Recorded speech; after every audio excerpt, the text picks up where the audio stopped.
Hello,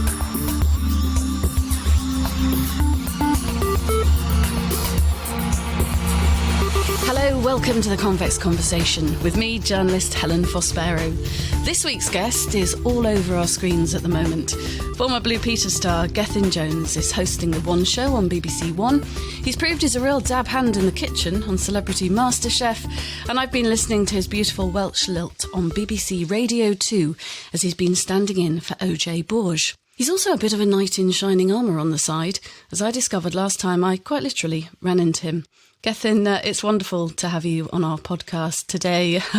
Go on, reveal what happened on Chiswick High Road. Oh, the memories come flooding back, don't they? It's a pleasure to chat to you, Helen. And actually, it's just funny listening to you doing that little intro there. I was laughing to myself as well because I've been very fortunate to do some pretty cool things during the past couple of weeks. And one of my friends from Wales texted me at the end of last week saying, "Listen, Geth, it's a bit too much now. You're everywhere. Give it a rest, will you?" And I thought, that's classic support from home, that, isn't it? But it has been a fun few weeks. But yes, oh my goodness, I remember it well. You were driving down the Chiswick High Street and you stopped at the lights. I didn't know it was you at this point, but your car stopped, but your front left alloy on your wheel didn't. And it continued down the Chiswick High Road. And I thought, well, the right thing to do in this situation with my Tesco bags is to chase it down, which I did. I mean, it must have gone a good 50 yards, I reckon. It went quite a long way, didn't it? Spinning off into the distance. Yeah, it did. The car stopped, it carried on. I went after it. I ran back with said alloy and gave it to you. And then I realised it was you, and I was a little bit starstruck at the time. And I think you were a bit shocked as well. Not as starstruck as I was. No, well, I think you were like, why are you bringing me an alloy, you strange man? You know? I don't think you even realised that it was your alloy from your car. Did you? I don't know. Oh, don't tell everybody I didn't really come off, because I think the truth, Gethin, is I don't think I realised. I do seem to remember it rolling over a zebra crossing. So I probably did realise eventually, but I don't think I was actually sure that it was my alloy. I can picture it to this day. I remember exactly where it was on the Chiswick High Road and which lights it was and where I picked up the alloy. But the whole thing was very surreal. And I think you literally went, "Oh, thanks very much. It's really kind of you." And I kind of went, "You're welcome. That's Helen. Oh my God, that's Helen Fospero," as I walked off, and that was it. You didn't just walk off, though, because you fitted it back on. And my abiding memory is that you were wearing some kind of lovely white linen shirt and a nice pair of jeans. And you fitted the alloy back on and left with your hands absolutely covered in oil.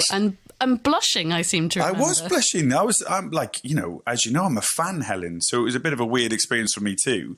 And I was feeling the pressure to, get the alloy back on for you to continue with your journey, and then couldn't wait to tell all my friends on the way home. Well, you did it very well, and belated thank you very much for that. I think I still owe you a drink for that. Have you still got the car, or have you replaced it? No, we haven't actually. We had trouble with that alloy ever since. Oh, really? Oh, that's funny, that. Yeah, that definitely would have been my fault. I don't even think it was an alloy. I think it's one of those plastic covers. And then, those plastic alloys that you have to put back with those sort of cables. Oh, dear. And then click the cable back in. So I was nervous as you drove off. A few months later, you came onto the sofa at GMTV and there was that moment where it's like, "Oh, hello, Gethin." Last time I saw you, you were on the floor in the gutter fixing my wheel for me. But so anyway, thank you very much for doing that. And you know what? It has been brilliant seeing you all over our TV screens at the minute. And I'll let you into a secret. In our household, we don't normally watch Celebrity MasterChef, but we were totally hooked on this series. It was absolutely brilliant. Tell us a bit about it, because it's a crazy ride, isn't it? It really is. And I wasn't sure about doing it, to be honest. I mean, I did Strictly back in 2007 and absolutely loved it. And I never thought I'd do a show of that type again. But I'm a glutton for having a go at something I'm not very good at. I don't really see the point sometimes in going on a show knowing you can do it, because I don't know what you learn. I don't know what your journey is. And I would say that cooking is not at the top of my skill set. And I quite fancy the idea of doing it. And it's the most incredible experience, because I've been lucky enough to do some crazy, silly, wonderful, life-changing things on telly. But I could not believe how nervous I was going into the MasterChef kitchen for the first time. And even doing something simple like, I don't know, chopping a potato. My palms were sweating and I was almost laughing at myself because I could not believe how nervous I was about chopping these spuds. And I think it's just the surroundings, the environment, the fear of the unknown. I'm not a great cook either. And the thing that got me sitting on the sofa I had butterflies in my stomach for you. The thing that got me every time was the time frame. Yes. So they'd leave you with this sort of random choice of ingredients. Absolutely. And they'd say, OK, well, you have 50 minutes.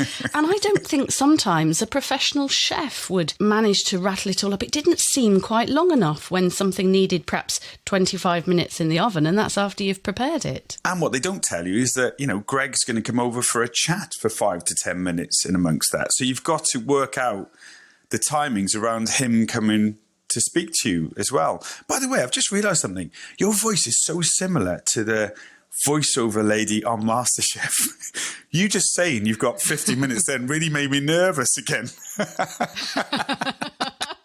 Did you start sweating? It brought back a prang of, oh my goodness, but where's my shepherd's pie? I haven't been to the shops. Oh, God. And do they do that thing like we do in telly where, you know, you've chopped your potato, but do you have to then chop another one again so they've got a different angle? No, they're quite good. I mean, it's covered so well. It's a brilliant production team and camera crew, and they cover it so well that actually when you start that challenge, it's all guns blazing, or fires if you're a chef like me.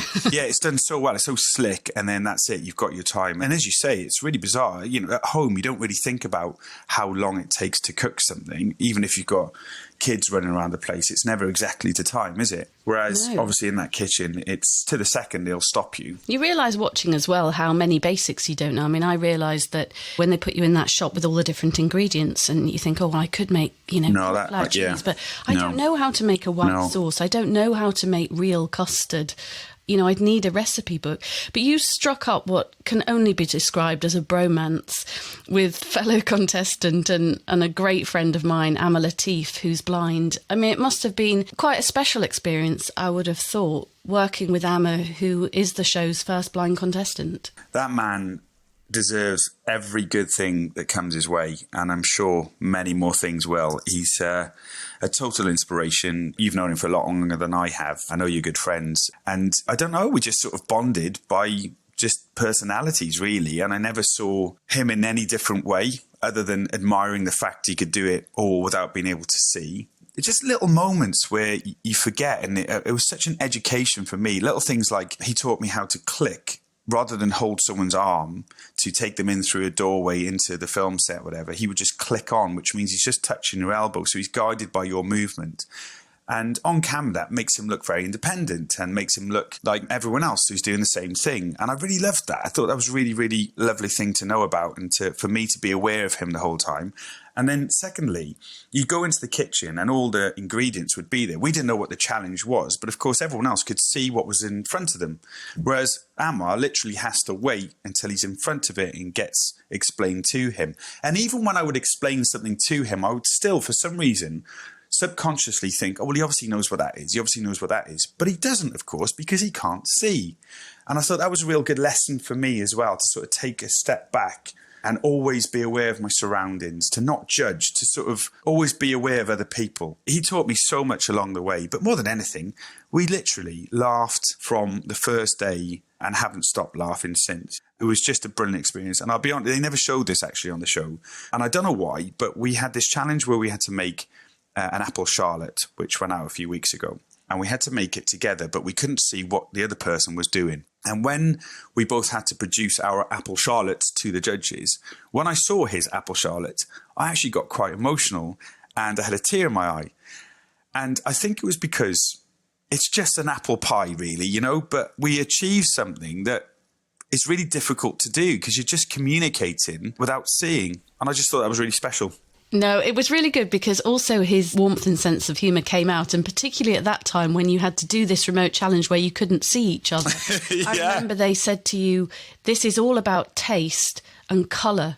And he just, without a beat, said, Gethin, you're in charge of the colours. Yeah. Because obviously you can see the colours and he can't. And sometimes, I mean, his dishes sometimes look tidier than some of the other contestants who can see. His custard, Helen, was brown. Really? And we still, to this day, don't know why it's brown.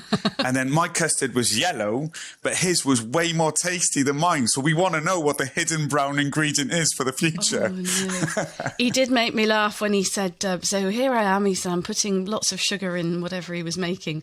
And I was shouting at the TV. It was like, It's cinnamon! It's cinnamon! It's cinnamon! But then, of course, he just found the whole thing very funny. We climbed a mountain together, so I'll tell you what, there were plenty of laughs on. Oh, I've heard those stories, Helen. And I had to get my left and right correct because we had sheer drops sometimes, and I'm not really very good at left and right.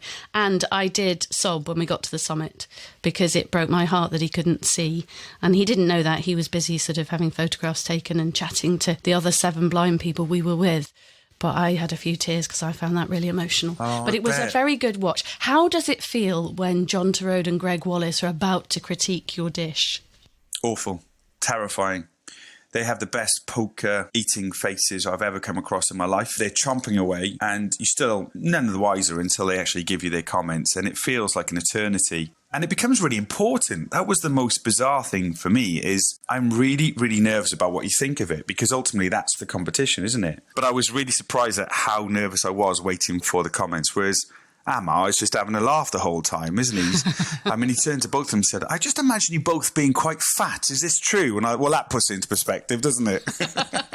And you both did really well. You made it to the semi-finals, but you had a pretty harsh departure, didn't you? I did. I was absolutely gutted. And it was actually quite a surreal morning. To backtrack slightly, for a couple of weeks leading up to the semi-final, we'd obviously become aware of the virus. There was lots of talk about it within the production team.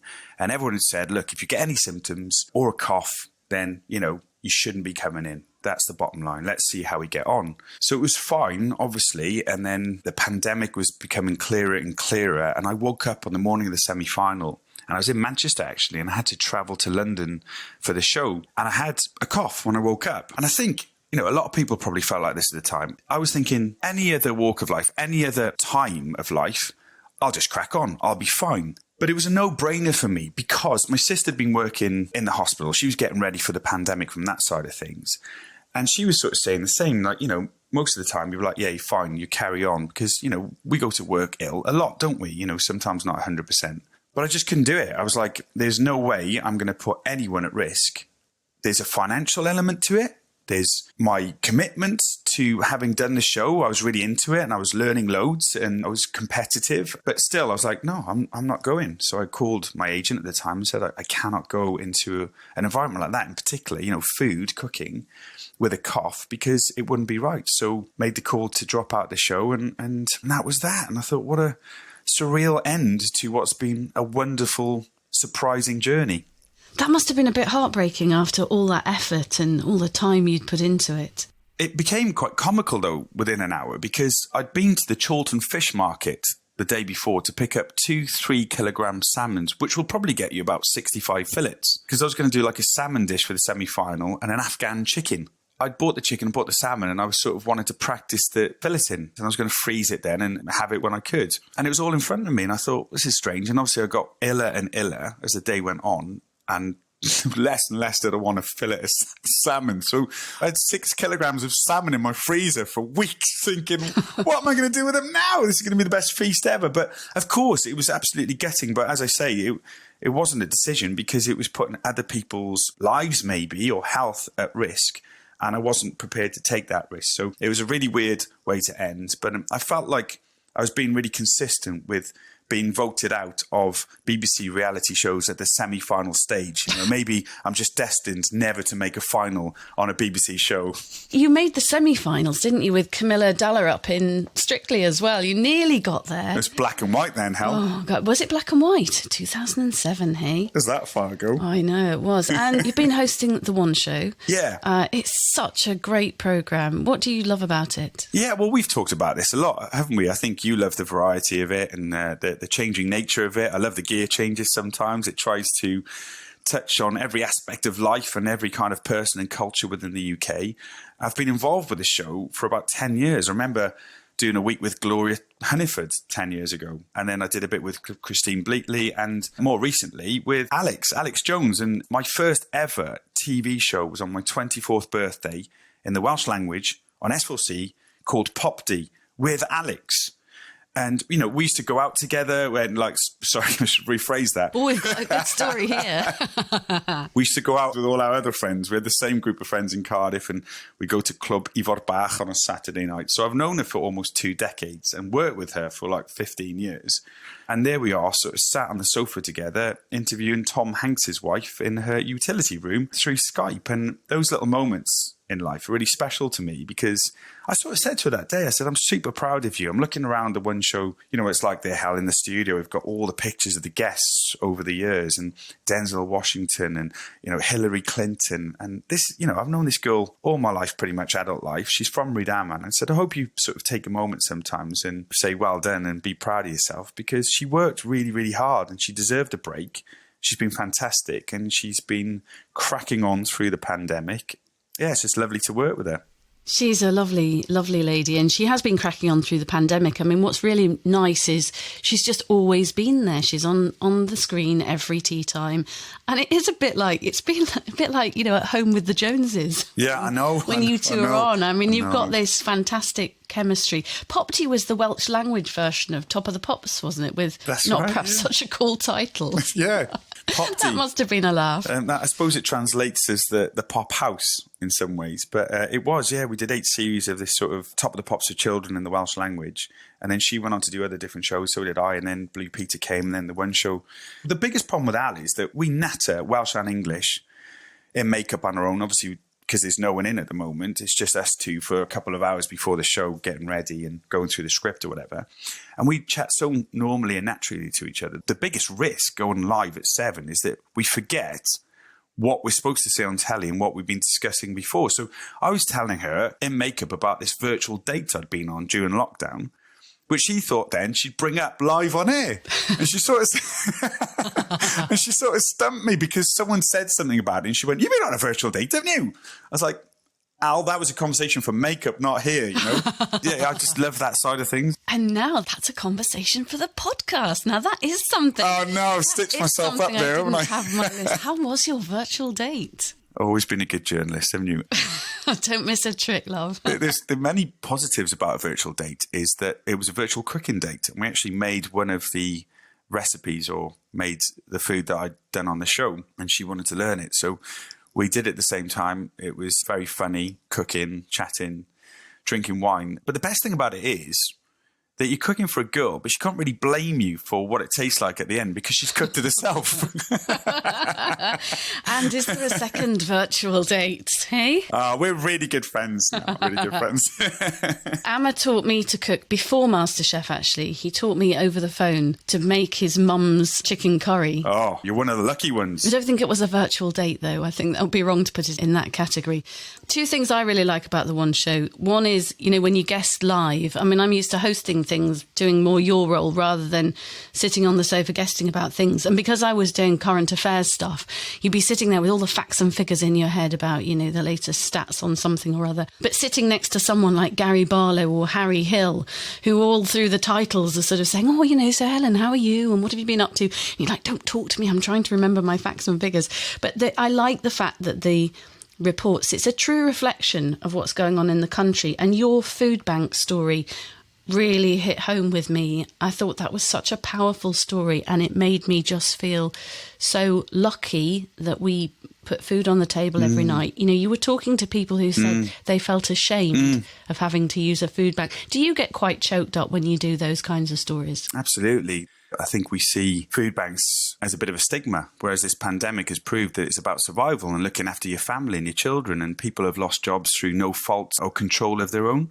I think it's very lucky to do it on TV, if that makes sense. When it comes to social media, I'm quite reluctant to sort of post myself doing it, because it's a privilege to work, and it's a real privilege to be on the television. So, you know, it's the production team that put the work into those films, and to find those people who are willing to talk about their stories on air. My job, obviously, to do my preparation and give them the best chance to represent. I love the show in that you talk about having someone like Gary Barlow on. You do a food bank film, and then you ask Gary about the food bank film. You know, you involved a guest. It's been harder on Skype, but I like the fact that everyone's involved in it. You know, everyone's got their opinions on the one show, and I love it when there's a debate online after, whether people are passionate about it or have an opinion, because that's what it's there for. You know, our job is to put the information out there for people to make a decision on it. And you definitely can't be right all the time. You can't please everyone all the time. And you have to have a little bit of a thick skin sometimes. But it is a real privilege to do films like that. And actually, I stay in touch with a lot of them. I'm popping up to Broughton Chapel next week to take up a coffee machine to them, because that's one thing they love in their little break, is what they call a posh coffee, which they obviously don't have. So I try to do a little bit after, not just sort of turn up and do the film and that's it, never speak to them again. Obviously, it's not easy to do that with everyone, but at the moment it's around the corner, so it's easier to do. Yeah, things like that are really important. And I think, you know, your warmth and personality and empathy make you just really good at what you do. I mean, people really feel comfortable with you. And I thought it was very brave of one of particular interviewee that you did when she said, there's a real stigma with this and I feel really ashamed that I'm doing it. And it was like, oh my God, I just wanted to take her some food and tell her it was absolutely fine. 3 kids, now, of course, you're absolutely still well loved and well remembered for your days on Blue Peter. When I was 14, Gethin, I told my careers teacher that I wanted to be a TV presenter. He said, you'll have to think of something else, because people from Grimsby don't get to do that kind of thing. You should be a teacher. So I said, I don't want to be a teacher, and I don't only want to be a TV presenter, I want to present Blue Peter. Anyway, he told me it was the most ridiculous idea. Many, many moons ago, I did actually audition. I'm ashamed to tell you I was wearing an orange jumpsuit and a trampoline, and I came second to Anthea Turner, and as you know, in our business, Gethin, there is no prize for second. That would have been my absolute dream job. You had an absolute blast, didn't you? Well, that's really interesting that you bring that up, because I actually got told, I don't think I've told many people this, but I actually got told that the job wasn't mine. It was 8 months from the first time I visited Blue Peter to when I eventually got the job. 1,600 boys went for the job, and when there was about 8 of us left, I got a phone call from Richard Marson, who's now a really good friend of mine, to tell me that thanks very much for your efforts, but no thank you. Really? I was really gutted, and I was like, hang on a minute, this is not right. You haven't seen the best in me. And it's not like me to fight back, but I was really passionate about it at that point. I was really into it, and I was loving the whole process. It was the 63rd minute of Wales playing Japan in rugby. I remember what I was wearing at the time. I was wearing these green sort of combat trousers that had a rip in them, and my girlfriend at the time was making a chicken dinner, and I took the call out in the field where she lived. And I was freezing cold in a T-shirt, and Richard was like, I'm sorry, it's like this. So I hung up. And I thought about it for like 20 seconds, and I called him straight back. Again, not like me. I said, Rich, I really don't think you've seen me at my best. I feel like sometimes the procedure of the Blue Peter audition doesn't bring out the best in someone, because it's quite regimented. You just said yourself, you did the trampoline. They've been doing the kinkajou. They've been doing everything the same for so many years. And I said, can I send you some stuff I've been doing just for you to see? And if it's still a no, that's fine. It'll be in the Welsh language, but please just have a look at some of the stuff I've been doing on Welsh TV. And fair play to him, he went, okay, but you need to get it to me by Monday.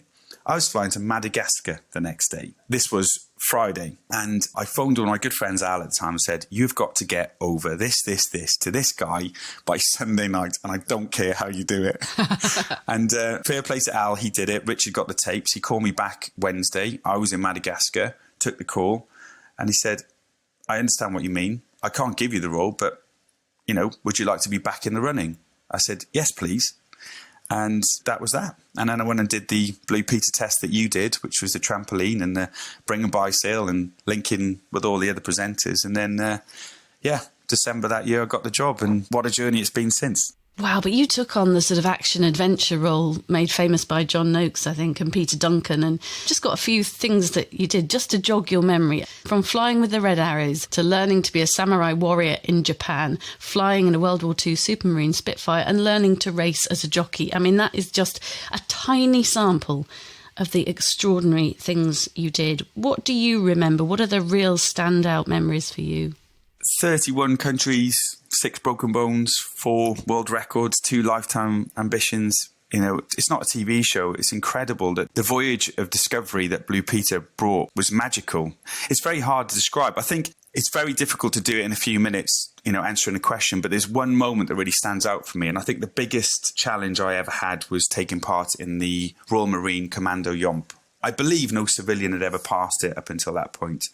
It's 30 miles. They say it's 30 miles, but hilariously, it's 32 miles, and it takes everything you have and more. You know, the mental block, the physical block. I broke all my toenails. I had blood down my back from the webbing. I'd lost feeling in my right arm, which had grown both sizes, a bit like Popeye after spinach, if you like, because the leather strap had stopped the blood running down my arm over 8 hours of yomping, running, walking, whatever. And I remember getting back to the studio the following week. I had to drive to Battersea Park to dress as a mermaid for the book club awards the following day. I've always liked you dressed as a mermaid. It was quite a surreal moment going from the military to wearing red lipstick with a researcher throwing water over me to try and play the part of a mermaid in a kid's book. But the following week, there was a letter and a bit of a package, and on it was a green beret that a young viewer called Millie had knitted, and she'd even put the Blue Peter badge at the front of it.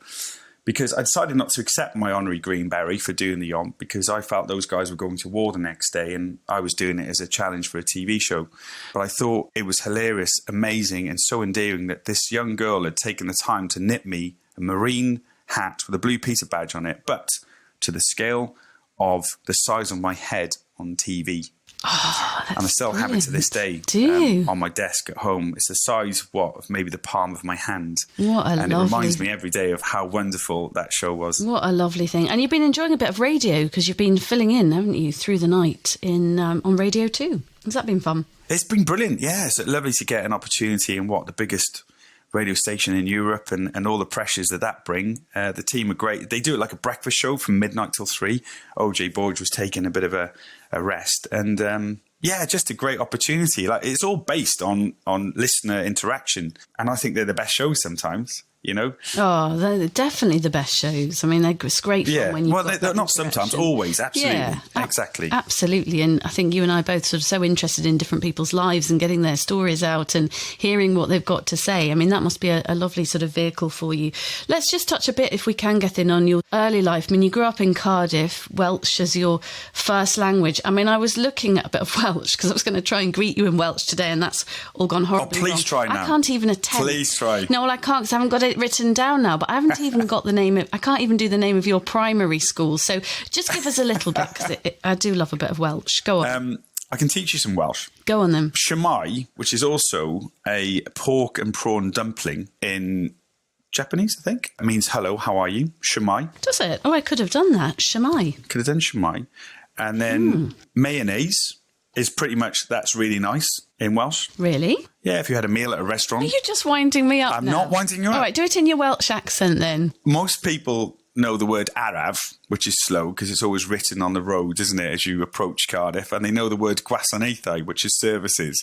But mayonnaise, if you said that to a waiter in a restaurant, they go, oh, thanks very much. Someone's cooking you a meal. And yeah, Shemai's a good one too. But yeah, it's quite hard to get your gob around it. And then, of course, we have the second... Get your gob around one of those really long words that we can say over here. Absolutely. They know the last bit. It's the second longest place name in the world.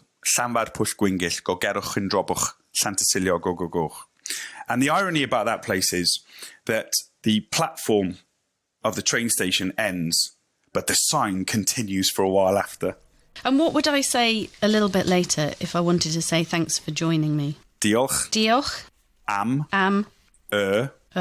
Sgwrs. Right. That came out a bit Scottish, but I'll just keep practicing that in my head. That means thank you for the chat. I can answer it then by saying lovely to talk to you too, if that makes a translation.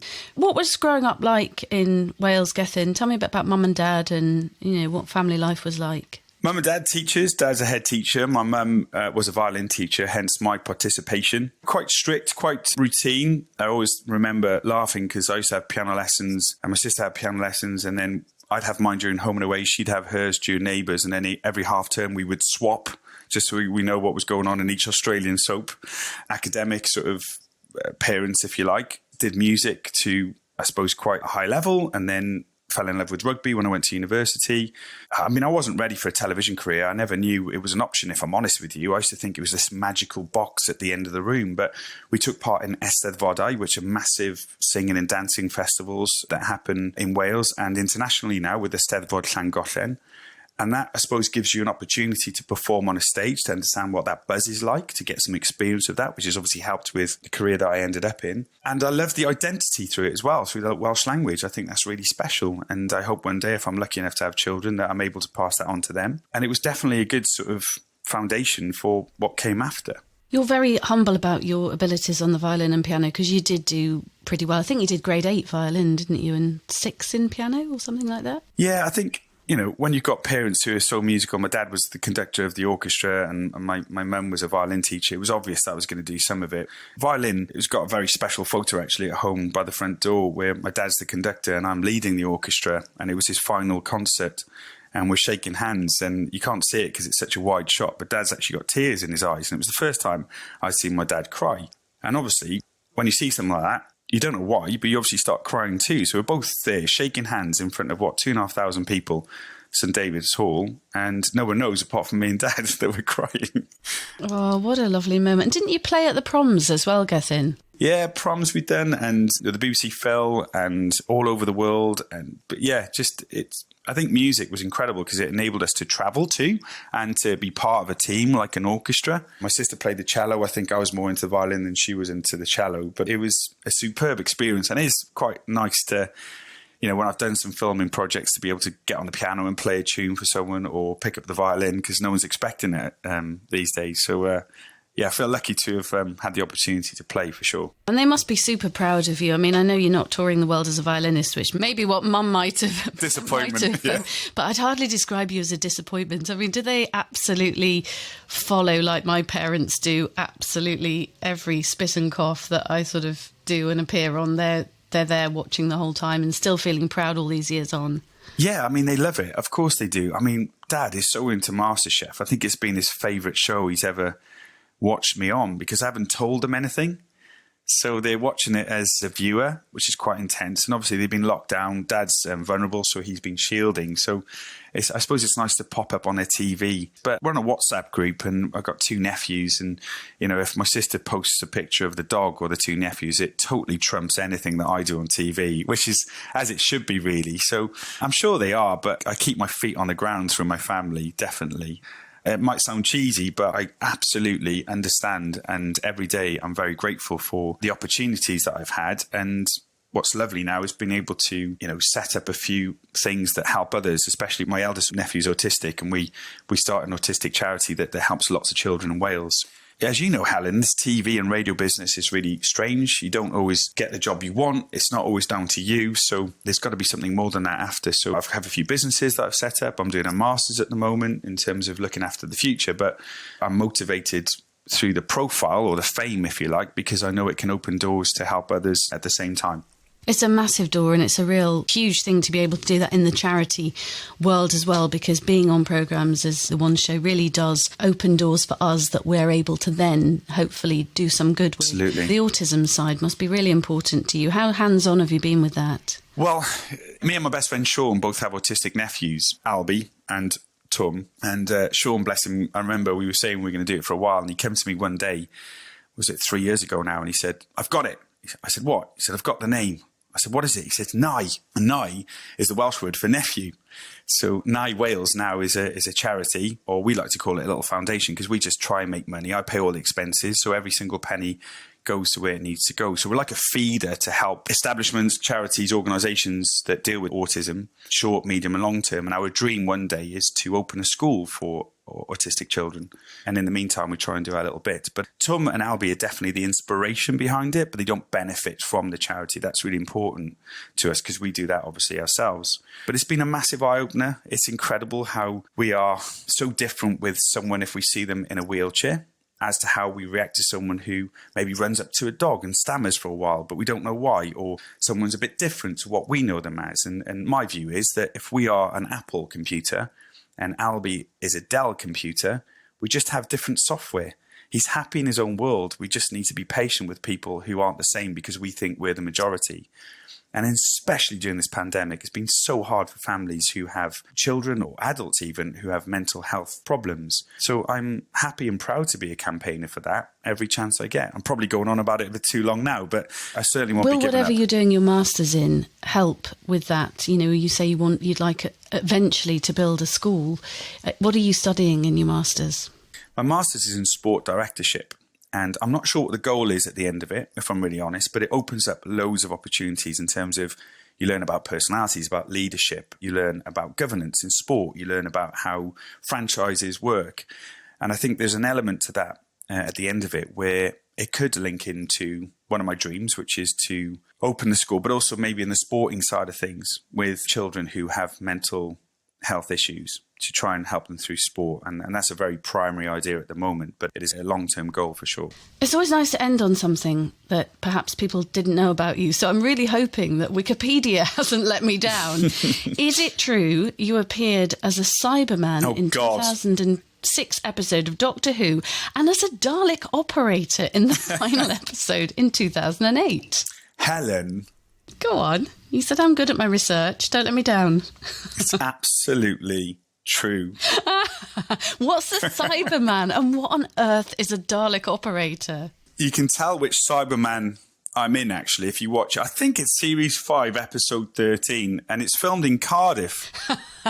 You know it's Series 5, Episode 13. You rattled that off without even thinking about it. Well, it was a big moment to be in Doctor Who, and we filmed it in Cardiff, and I know the street really well, which is really disappointing when you watch the episode, because I think I'm the only Cyberman that's walking in the wrong direction.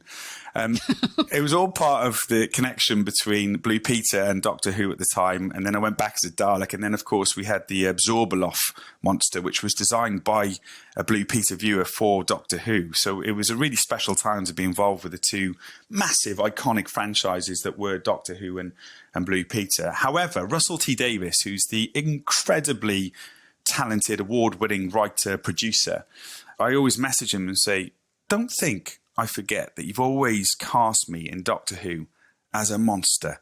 I never made it as myself, did I? That tells me a lot about what you think of me as an actor.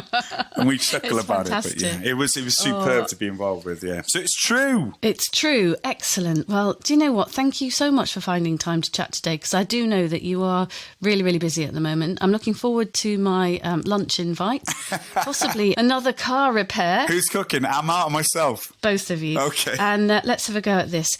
Diolch am esgus. Lovely to talk to you too. Impressive. That was TV presenter Gethin Jones. If you didn't catch him on Celebrity MasterChef, then do watch it on iPlayer. I'll be back soon with another fabulous podcast guest on the Convex Conversation. We'd love you to subscribe. Just go to convex.podbean.com. We're also on Spotify and Apple and Google Podcasts. Have a great week. I'll see you soon.